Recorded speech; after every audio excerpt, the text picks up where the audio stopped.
چې دې زمونږ حلقې ته راغې زمونږ علاقه ته سره شامله شوه زمونږ علاقه پسمانده ده موږ د خپلې علاقې ترقي وداني آبادي او د خلکو خدمت غواړو لہذا پاټۍ بله رخته خو موږ به دې سړي سره پوره مرسته کوو ملګرتیا به ورسره کوو تعاون به ورسره زه چې هر څومره د الله شکر ادا کم کم دی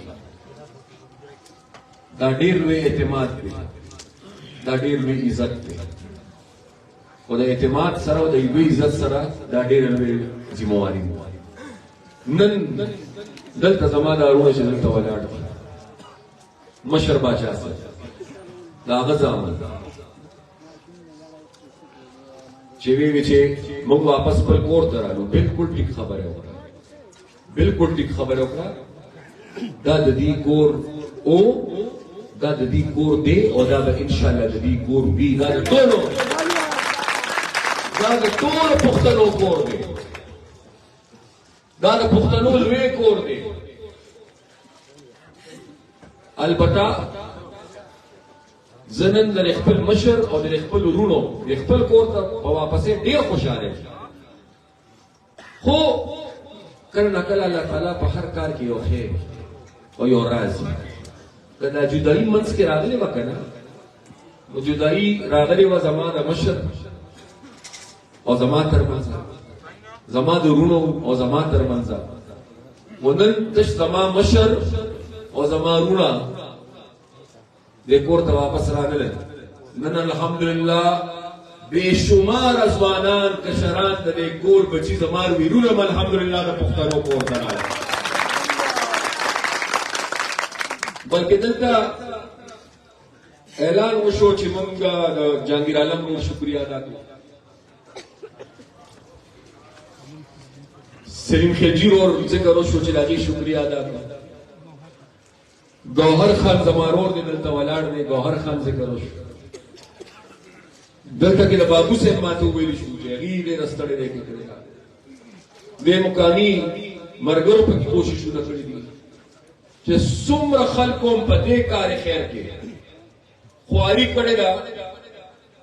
او د پښتنو اتفاق او د یووالي لپاره جرګې کړې دي او کوششونه کړې دي یو کردار ادا کړی دی زما لپاره هر پښتون قابل احترام دی خو هغه پښتون چې بل پښتون ځان سره ملګری کړي او هغه پښتون چې یو بل پښتون د باچا خان په لار روان کړي هغه زما لپاره ډېر نجات قابل احترام دی یو مرګرو شکریہ الله دې دې عزت وکړي او د دې دا احسان دی پما چې دا رونه دا مشر او دا کشران واپس دې خپل کور ته خو په دې کې زما لپاره یو بل خبره ډیره زیاته خوشاله ده باچا صاحب له الله جون او صحت ورکی د باچا صاحب نوسی ګڼ دی الحمدلله اوس ما ته هم به مخکې خو زه یوازې ما نو اوس مې نوسی ګڼ دی به اوس چې دا بل خیره سنباله مې بالکل دا خو زما کشران دی ولې نه باچا صاحب خو د باچا صاحب په نوسو کې دوه نوسو چې ما سره خپل تعارف کو نو یو په هزاره یونیورسيټي کې او الحمدلله د پښتون سټوډنټ فدریشن یو ذمہوار کشر دی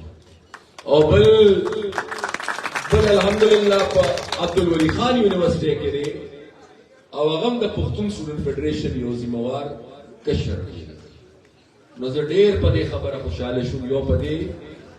چې دا بچي لګیا دي او دا بچي د خپل نظریه او د خپل سوچ سره یو تړون لري یو مینه لري یو جذبه لري او په دې ډېر خوشاله شوم چې دا بچي الحمدلله نن د دې قابل شو چې دې اخیرا یونیورسيټو ته تللی دی او په یونیورسيټو کې سبق کوي هزاره یونیورسيټي خو مخکې جوړه شوې وه مونږ چې کله لومړنی الیکشن کو نو 2002 باچا صاحب خو وختونو ځوانانو اوسم ځوانې خانو نو 2002 او زمونږ دواړو په نصیب کې ګټه نه وه زمونږ دواړو نصیب کې ګټه نه وه بیا 2008 الیکشن راغی نو 2002 2008 منځ کې بیا زه دې حلقې کې ډېر زیات ګرځېدم را ګرځېدم نو زه به کمه یادوم چې اوس دلته به زه ګرځېدم نو چېرته زما خیال د مسعود الرحمن حاجي صاحب دې دلته ځمکې وې د هغې نه چېرته څه د اوبو مسله وه په خلکو باندې به اوبه راتلې که څه مسله جوړه وه دلته کې دلته د مقبرې مسله وه دلته د سکولونو مسلې وې دلته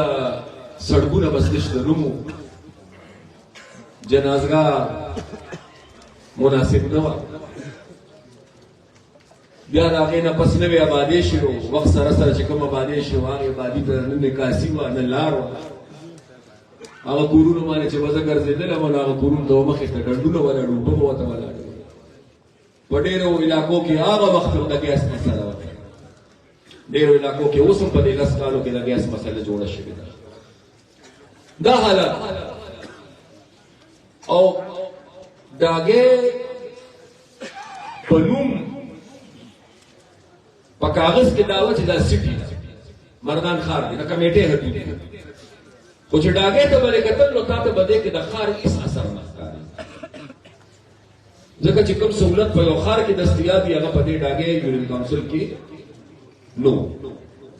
اوس خو خیر نیبرهوډ شوې هغه ورځ چې کوم پروګرام مصطفی آباد کې ما کړی غالبا هغه په 1 نمبر یادېږي او دا ویسي 2 دی د خیر ما ته یو ملګري رشا وختي خبرو کړې وي چې ډاګ ایوان والا ته پروګرام کې داسې چل کړی نو دلته به څه کې نو هغې دپاره به زه دا مایک لږدم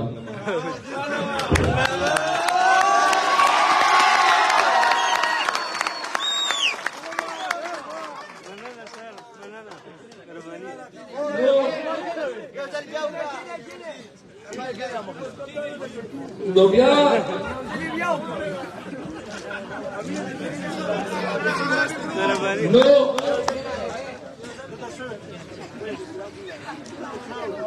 نو ما به دا سوچ کو چې خدایا پاکه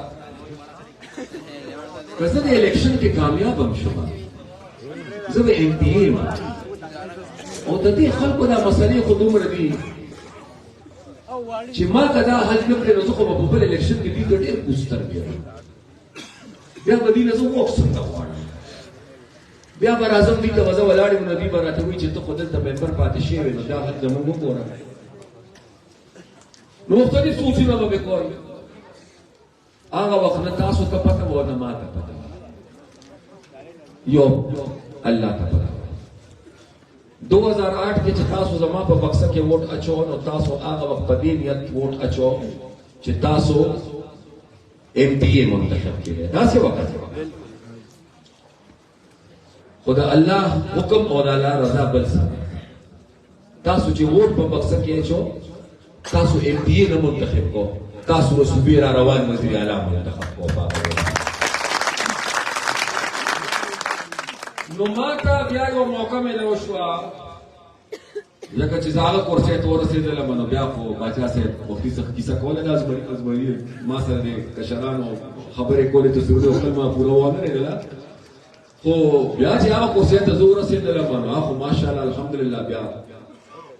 چې د چا په نصیب کې عزت وي نو هلته ډېر لوی عزت هم دی او ډېر لوی اختیار دی او د چا په نصیب کې عزت نه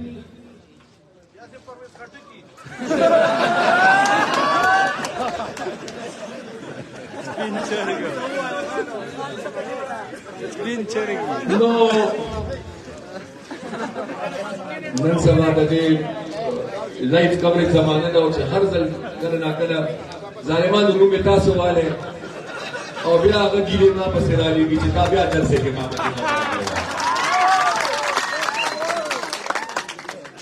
بهرحال یو موقع راله خدای راکړه چې د الله په حکم او په رضا هغه مسلې او هغه مشکلات چې کوم تاسو ته پیښ وو چې د الله په حکم او په رضا موږ څه خدمت وکړی شو او بیا یو سلسله شروع شوه نوې سړکونه نوې لارې نکاسي بجلی ګیس جنازګاه جوماتونه الحمدلله سکولونه اجرې نوبرې یاره بایس خو د ټولې صوبې او د سره زه په دې وخت کې د داګې خبره کوم نو زما هغې کې هېڅ کمال نه مشرانو سپین ږیرو ځوانانو زما ورونو زما د حیدر هغې کې کمال نه د الله حکم او د الله رضا وه د دې سرې جنډې برکت او ستاسو دعاګانې خو الحمدلله خدای مال او تاسو نه دا توفیق راکړه چې هغه کار چې کوم د 1947 نه 2008 پورې سره پاسه په شپېته کال کې هیڅ چا نه کړی الله دا توفیق موږ له راکړه چې د شپېتو کالو کار موږ په 5 کالو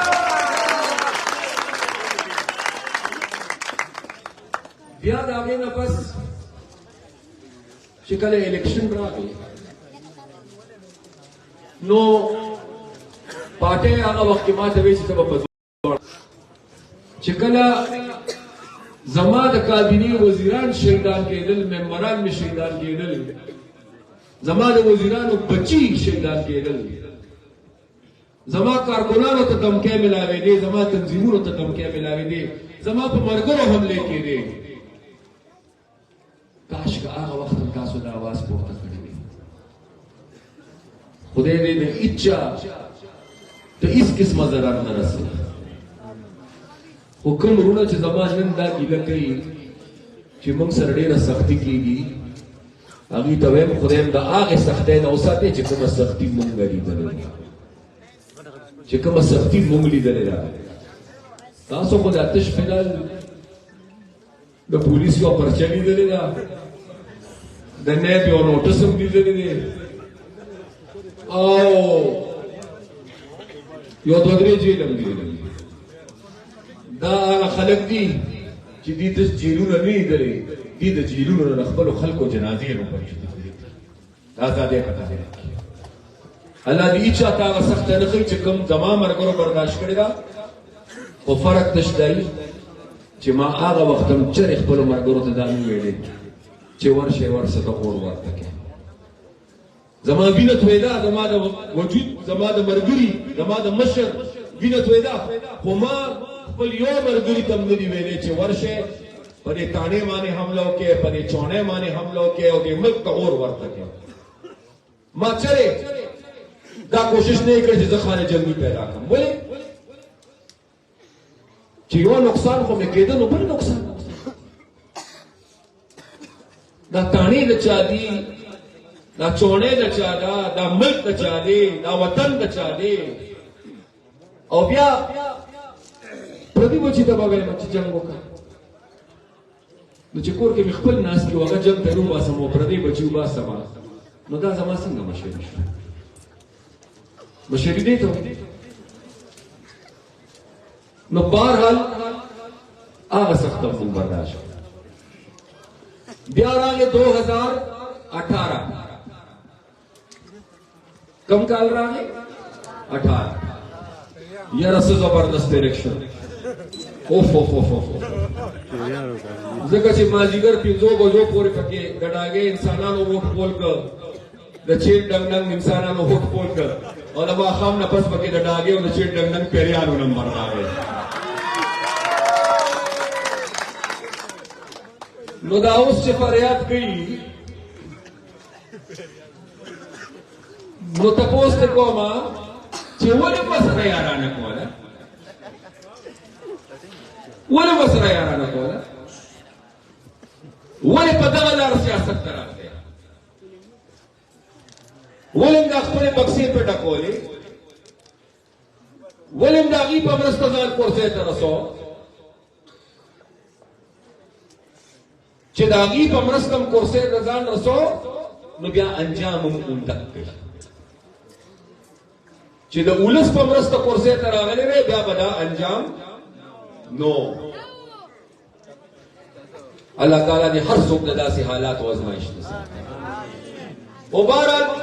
خبره مې دې پورې کوله چې دا 10 کاله زموږ په صوبه کې څه وشو که نه دا خواته ستاسو د چک مردان علاقه لګېدلې ده دغه شان دی او اخوا بیا شنکر او دغه علاقې تاسو ته پته ده زه هلته خو چېرته مخکې د امیدوار په حیثیت نوم تللی اوس هیله ماته موقع میلاو شوه چې زه ځم نو مخکې به ما سره خلکو تش هلته دعا سلام موږ ته به خپلې مسلې ځکه دی چې زه امیدوار یم اوس چې زه دلته لاړ شم چېرته مې خلک ودري په روډ په منځ کې چې دې نالۍ ته وګوره دا نالۍ ده دا زمونږ حل چېرته به راته خلک وایي چې وګوره دا سړک یې څلوېښتو کال اوس زه د 250 کال نو د امبولنس څومره زوړ شو د دې حساب کتاب هم کړی دی دا امبولنس هر 15 کاله پس نوې کول غواړي د ریسکیو 1122 ګاډي هر 15 کاله پس نوې کول غواړي او د دې په تعداد کې اضافه کول غواړي نن د